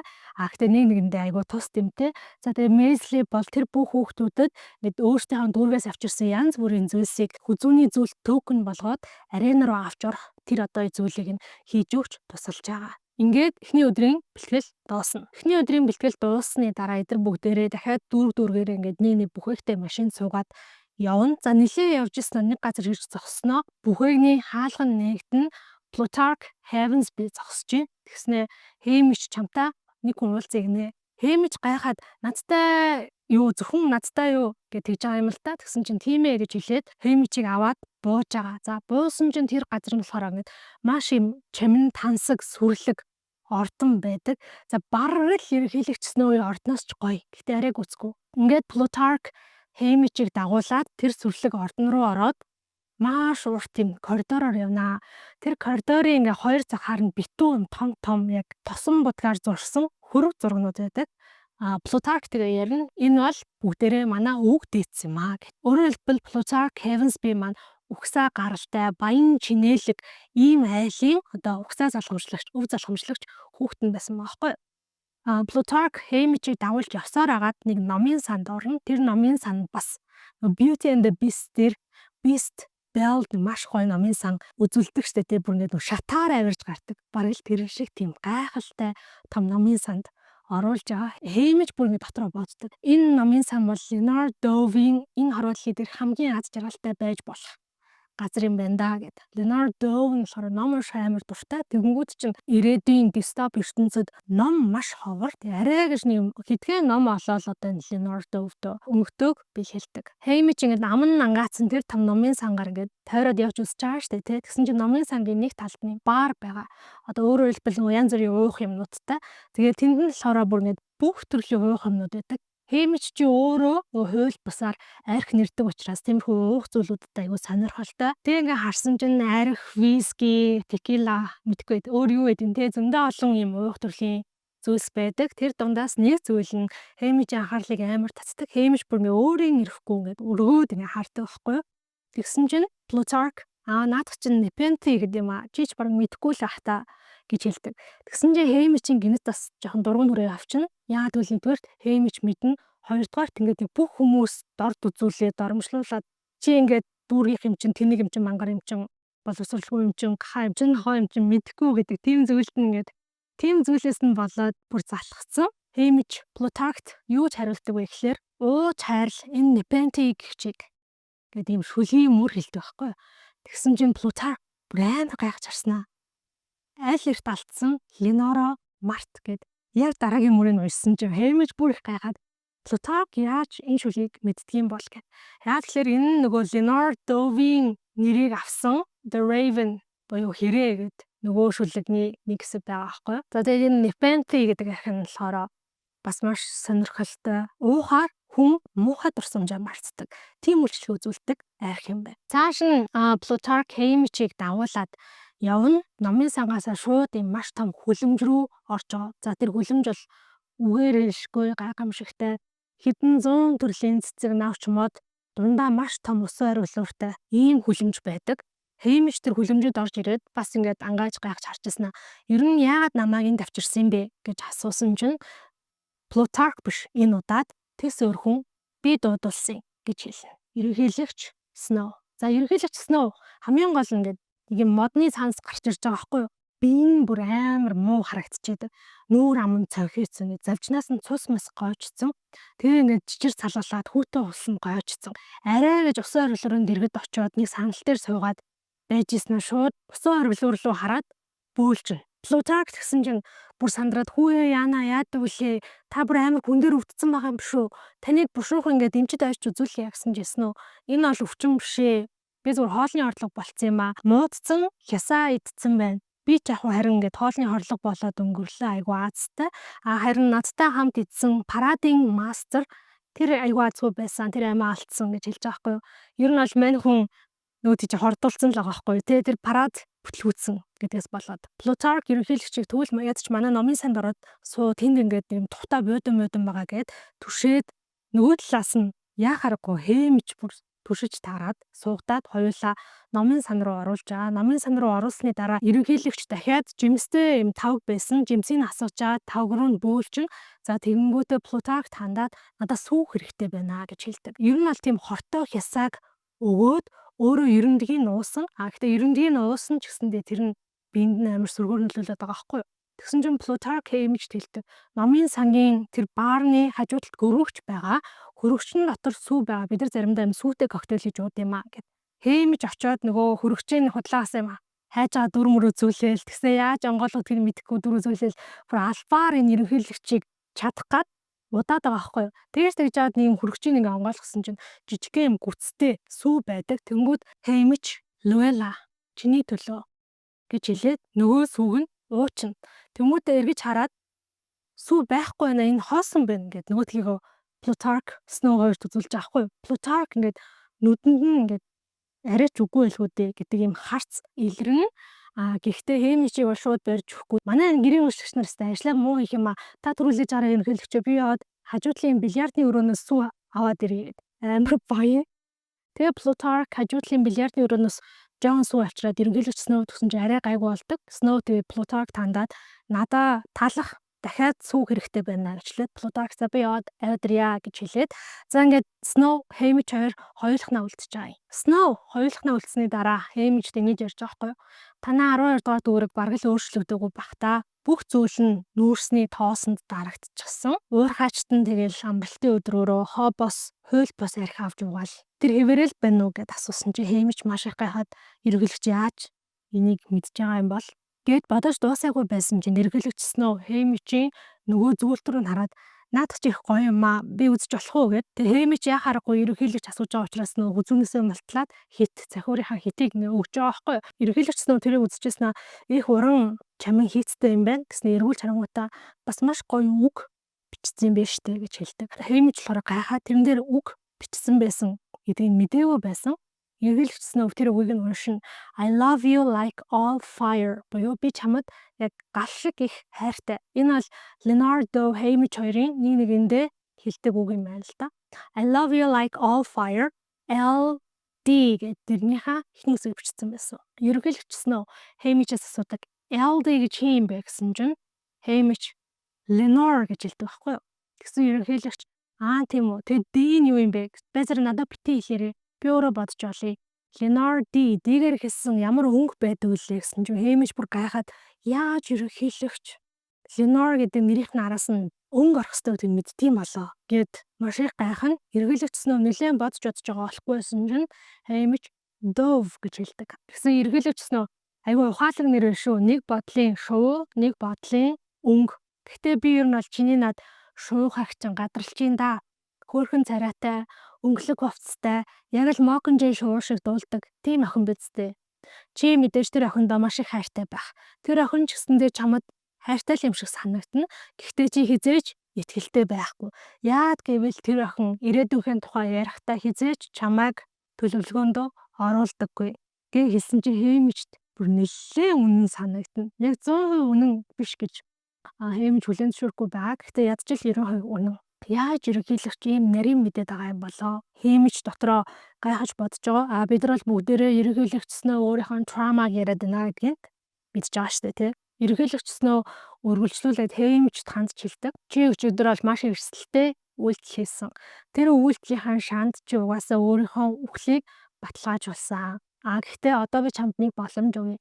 Чи миний үгэнд орох юм бол чи миний үгийг дагах юм бол би чамд гэр бүлийнхнийхээ өмнө амархан үхлээр үхэх тэр боломжийг олгоё гэж хэлдэг. Өөрөөр хэлбэл нөгөө менторудаа ярьсан яриаг нь бас сонссон байгаа. Угаасаа тэр гэрэмж дүүрэн камер л та. За тэгээд Haymitch бол өөр зөвшөөрөх ямар ч арга байхгүй. Ерөнхийлөгч Snow хэлнэ. Би чамд нэг гинтийн бэлэг байх болноо. Наадхаа оруулаад иргээд дууддаг. Гаднаас нэгэн охин орж ирнэ. Тэр охиныг хараад Haymitch-ийн ирүүн зүгээр шууд шалан дээр унана. Яагаад гэвэл тэр охин Luella байна. Гэхдээ яг ойртод харах юм бол Luella биш, царайн жаахан өөр, арай илүү туранхай, дээрэс нь нэмээд нүрийг нь ямар нэгэн байдлаар буцсан ч юм шиг, зурцсан ч юм шиг, ямар нэгэн зүйл шахацсан ч юм шиг, тарьцсан ч юм шиг тийм охин байдаг. Чи хэн бэ гэд Haymitch гайхаад асуусан чинь сайн уу Haymitch намайг Luella McCoy гэдэг би 12 дугаар дүүргээс ирсэн гэж өөрийгөө танилцуулдаг. Ерөнхийлөгч Snow чи миний хэлснийг ойлгосон биз дээ тий гэж хэлээд за тэгээд тоор одоо явж болно гэд гараараа өгч байгаа юм. Haymitch бүр гайхацсан. За ямар ч байсан энэ хуурамч Luella-г дагуулад нөгөө хэд дээр очие.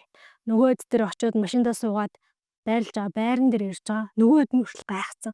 Энэ хин юм бэ гэсэн чинь энэ болохоор намайг Luella McCoy гэдэг би 12 дугаар дүүргээс ирсэн гэдгээс өөр зүйл хэлэхгүй байгаа байхгүй юу. Тэмүүт ингээ бүгдэнд нь маш эвгүй мэдрэмж төрж байгаа шүү дээ. Тэмүүт Haymitch, Maisel, Wyatt гурав яриад энэ охин Luella бол биш байна. Энийг ерөнхийлөгч угаасаа body double гэж хэлсэн буюу одоо орлон тоглогч гэж хэлсэн. Гэхдээ энэ охиныг Luella гэж дуудаад ахал хэцүү байгаа учраас хэдүүлээ оронд нь энийг Lulu гэд нэрлэжээ. Танзания Luella маань Luluгаар солигдсон. Lulu бол ингээд чихээ байн ингээд оролдоод байна гэж хэлж байгаа байхгүй. Тэнгүүт нь Max, Vars энэ гурван маань нийлээд энэ чихэнд нь ямар нэгэн юм сонсоод хөөрөмж байгаа юм байна. Цаа талаас Luluд яг юу ч хэлхийн зааж өгч байгаа.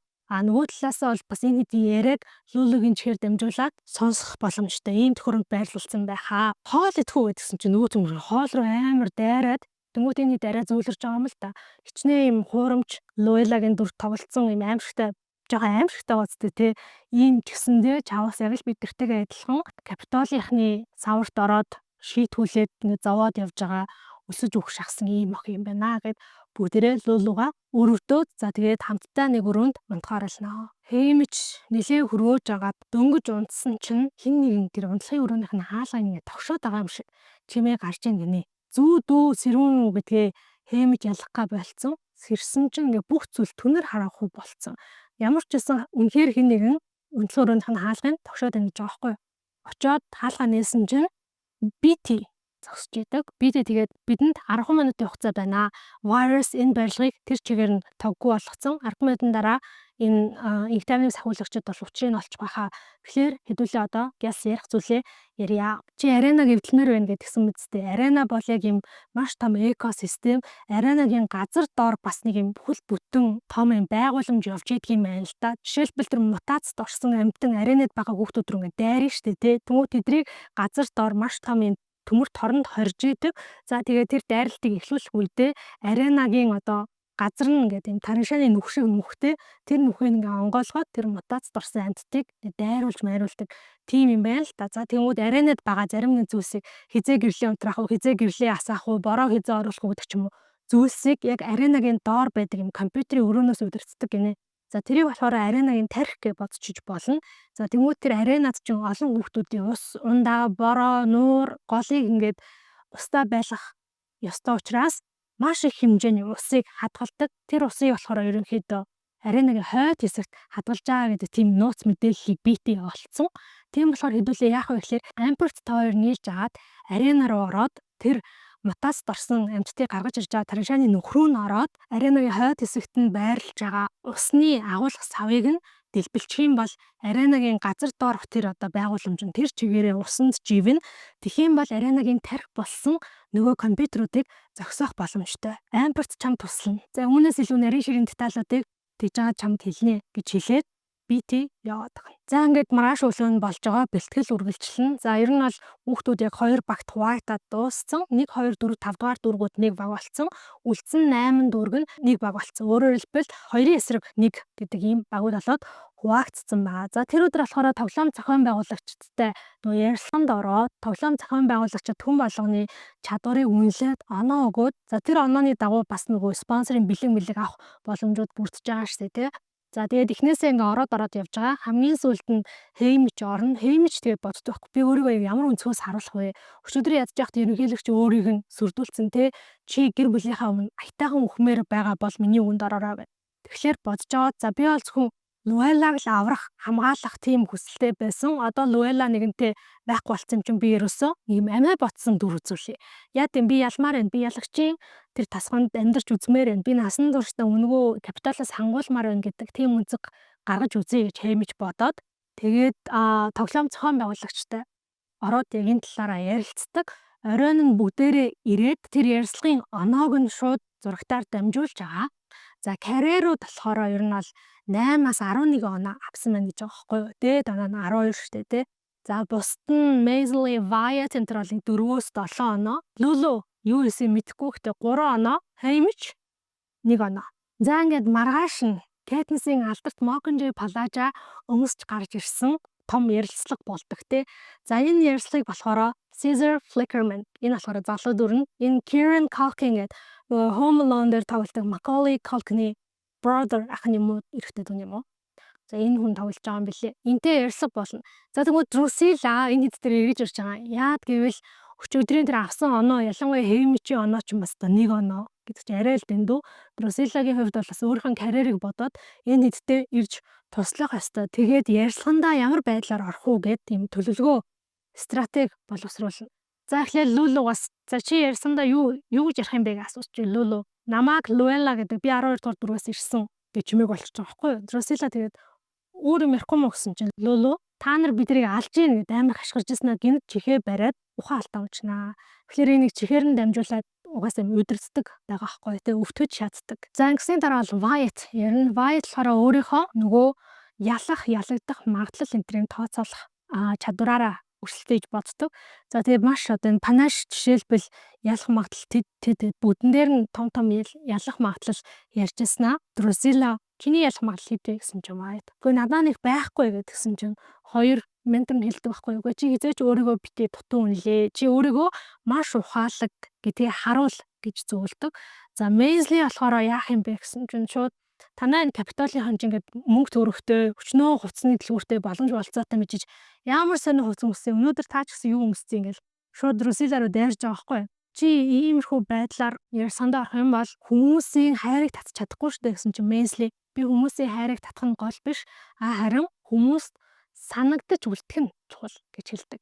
За ингээ хамгийн сүүлд нь Хеймич ямар өнцгөөс ярих вэ гэж би өөрийгөө нэг юм жоохон эсэргүү гэдэг үүднээс харуулах юм өсч Русила эсэргүү гэдэг үүднээс харуулж болохгүй. Эсэргүү гэдэг капитолынхан шууд чамаас чамааг үзээ ядна. Оронд нь нэг юм залтай залуу гэдэг юм өнцгөөс харуулвал яах вэ гэж санал тавьдаг. За тэгээд Хеймич бол би энэ талаар бодож үзээгээд хөрх юмт шүнжэнгөө бодноо. Би яаж тэр залжин гэдэг үнцгийг гаргаж ирэх вэ? За ингээм маргааш нь болоод ярьцлын өдөр болж байгаа. Ярьцлын өдөр болсон чинь бэлтгэлийн баг нэрнэ. Энэ хоёр ч юм бол зөвхөн Хеймичийн бэлтгэлийн баг штэ. Нөгөө гурав дээр нь бас хоёр хүүхэд. Бөө хүүхдүүд ирсэн.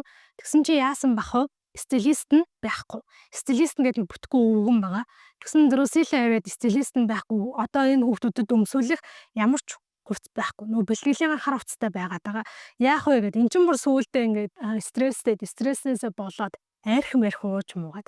Тэгээ байдсан чинь бэлтгэлийн багийн эмэгтэй нь өстой ийм байж болохгүй би эгчтэйгээ нэг яриатай гэл. Тэгэл явж ирчихэл. Йоо эгчтэйгээ яриад арай жоохон тайвширчлаа. Эгч маань эерэг хандлагатай байх юм бол асуудлынхаа 97%-ийг давчлаа гэж хэлж болно гинэ гэдэг аахгүй. Тэгэл ямар ч гэсэн энэ хэд маань ус мусанд ороод нэг үсгэцгээ янзлж манслал энэ хэдэн нүүр амын бодч модал байжсэн чинь гинт хонхон дуграад энэ очиод хаалгаа нээсээ гинт гашгараал авчиж байгаа. Яасан гэсэн чинь эгч нь ингээд хідэн тор дүүрэн хувц гутал бариад ороод ирсэн. За тэр их чинь болохоор Эфи. Бидний бас л танил те. За Эфигийн талаар олон талаар ярихныг шаардлагагүй байхаа.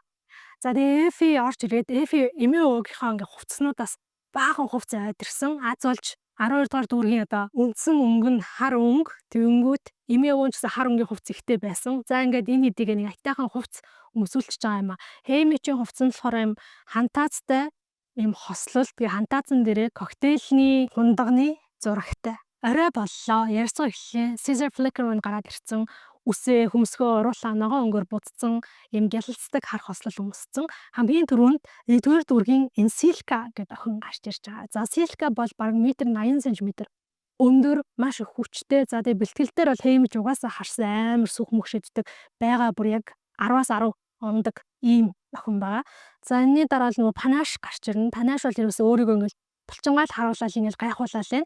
Гэтэ Panache-ийн ярилцлагын жоохон бүтлгүй болчихно. Ярилцлагын төгсгөлд хүмүүс Panache-г зүгээр л ийм булчинлаг тэнэг залуу гэдэг ийм бодолтой үлдэн. Карьерийнхний ярилцлагууд ерөнхийдөө нэг жоохон бүтэхгүй яваад байсан чинь 3-р дүүргийн Амбертаас өөр нэг хүү байгаа ш. Тэр хүү гарч ирээд за бид нар Шинкод гэдэг нэг ийм тусдаа баг үүсгэсэн гэдгийг хэлээд за энэс хойшоо бол ерөөсөө баг 4-р дүүргийг 5-р дүүргийгээс тооцвол тэр чигээрээ Шинкодын одоо оролцогч байгаа шүү дээ. Тэгвэл бүгдээрээ бүр маш гоё ярилцсандаа ордог. Бүгдээрээ ямар эв нэгдэлтэй байгаагаа, ямар ухаантай байгаагаа төгс харуулдаг. Нэгэндээ итгэн бид нар нэгэндээ ус хүнсээ хуваалцсан. Биднэрт удирдах гэж байхгүй. Гэхдээ бид нар Амбертийн үгээр цугларсан болохоор яг Амбертийн хэлснийг дагна. Жижигхэн биетэй байлаа гэдэг чинь сул тал биш. Харин ч нуугдахад амархан, хөдөлгөхөд амархан, хоол баг хэрэглэн гэдэг ч юм уу те. Гэх мэтчлэн бүгдээрээ маш гой давуу талаа ярьсаар байгаад Хеймичээ хэлж байна. Caesar Flickerman Хеймичээс асуудаг. Энэ жил оролцогчдын тоо 100%-аар нэмэгдсэн байгаа. Энэ талаар юу гэж бодож байна доо гэсэн чинь Хеймич оролцогчдын тоо 100%-аар нэмэгдсэн ч гэсэн тэд нар 100% тэнэг хэвээрэл байгаа штэ гэсэн чинь үзэгчдэд амар таалагдал. Caesar ч гэсэн амар таалагдана. Үргэлжлүүлээд асууна. Чи тоглоом зохион байгуулагчтай хийсэн ярилцлагаас 1 оноо авсан байлээ. Юу болсон бэ гэсэн чинь Хеймич 1 оноо авах гэдэг чинь юусэн маш хэцүү. 8 оноо, 10 оноо тэрийг хэн л бол хэн аавна. Харин чи маш их дэггүй, зүггүй, сахилгагүй хүн бэжээж л 1 оноо аавна штэ. Би бол тэрнгээрээ бахархчаа. Caesar үргэлжлүүлээд за тэгвэл чи Capitol ирээд хэдхэн хоногтой Panache-г уурлуулсан юм байна. Тоглоом зохион байгуулагчдыг уурлуулсан юм байна. Ер нь олон дайсантай юм байна. Танаа 12 дугаар дүүрэгт чамд ууралж байгаа ийм хүмүүс байгаа болов уу гэж асуусан чинь Хэмич одоо нөгөө юм залчин залуу гэдэг дүрэл гаргах гээд байгаа шүү дээ. Оо манай дүүргийн инх тайвныг сахиулагч надаа ууралж байгаа ахав гэлтэйд байхгүй. Бүгд амар гайхаал. Caesar-ын ч гэсэн царайн сонирн болвол яагаад гэдгсэн чинь бид нар харин уух харихгүй болцоо одоосаа баларч байгаа баха гэдгс чи Caesar ойлгоход юу гэсэн үг чи арх нэрж зардаг гэсэн үг. Тэр чинь хууль бус үсттэй гэсэн чи хэрвээ хууль бус байсан бол манай инх тайвныг сахиулагчид арга хэмжээ авах байсан байлгүй дээ гэл инээгээл гих мэтчлийн юм яриа өрнөл тэрэн бүр амар хүмүүс таалагдтал хамгийн сүүлд ярианд 2 минут үргэлжлээд дуусч байгаа шүү дээ. Caesar Flickerman чи ч өстой залчин залуу юм да гэж ингээ хэлснээр Хэмичийн ярилцлага бол маш амжилттай болж дууснаа. За ер нь бүгднийх нь ярилцлага айгүй давгүй болоод дуусчдаг. Хөрх янтан луулуулыг жоохон хэцүү өөрийгөө жоохон ярьжсэнаа тэгээ тайсан дээр ухаалцж унаа дуусна. Энэ хэд маань нөгөө бүхэгтэй машиндаа суугаад нөгөө байрлажсэн байрлалгаа явах гэжсэн чинь Плутарк ирснээ Друсилад болон менторуудад нь хэлдэг. Манай энэ хэд маань нэг зураг олигтой авахулж чадаагүй штэ. Ер нь бол энэ хэд нөгөө тэр морин тэрэгний асуудлаас болоод зураг авахулж чадаагүй. Бусад оролцогчд бол бүгдээрээ зургууд айгуугаа авахулсан юм байна л та. Тийм болохоор Плутарк манай гэрт очиод зургийн дарвал яасан юм бэ гэж хэлээд эдрэн зөвшөөрдөг. За Плутаркийн номын санд эдэр эргээд очино. За номын сангийн хаалгаар болохоор Плутарк инх тайвныг сахиулагчдыг оруулахгүй. Мэдээж эдрийг чинь харгалзаад инх тайвныг сахиулагчд явж байгаа шүү дээ. Надаа хувийн security байгаа. Тийм учраас та нарын хэрэг байхгүй гэдээ оруулахгүй. За цааш нь ороод Drusilla энэ ингээд Maisley-гийн үс гэзийг нь янзлаад зургийг авахулж авах хооронд Хэмичийг дагуулад бүр цаашаа явна. Хэмичд хэлдэг. Чи надад дургу, чи надад итгэдэггүй. Гэхдээ чи нэг зүйлийг бодоод үзээрэй. Ирэх чөлөөг зөвхөн дүүргүүд хүсдэг юм биш. Чи нэг хүнтэй уцаар явах хэрэгтэй байна гэдэг. Тэгэнгүүт Хэмич дотроо боддог. За би өнөөдөр ярилцлаган дээрээ ямар нэгэн буруу юм хийгээд эргүүлэгч Snow-ийн дургуг нь үргэцсэн юм байна. Тийм болохоор одоо надтай уцаар явах гэж байгаа юм байна гэд амар санаа алдаад харилцуурыг аваад байна уу гэдгсэн чи харилцуурын цаанаас Хэмич энэ чи юу гэх нэг л танил дуу сонсогдно. Энэ бол Lenore Dove. За ингээд өнөөдөр хэдүүлээ ингээд төр завсарлыг, үргэлжлэлийг Оригоос гэдэг шиг үргэлжлэлийг дараагийн 7 хоногт та бүхэндээ хүргэх болно. Маш их баярлалаа. Хэрвээ бичлэг маань таалагдсан бол subscribe дараарай. За мөн намайг аяг кофегоор дайлж болно шүү. Дансны дугаараа дэлгэцийн хаан доод хэсэгт биччихье. Ингээд удахгүй уулзцгаая.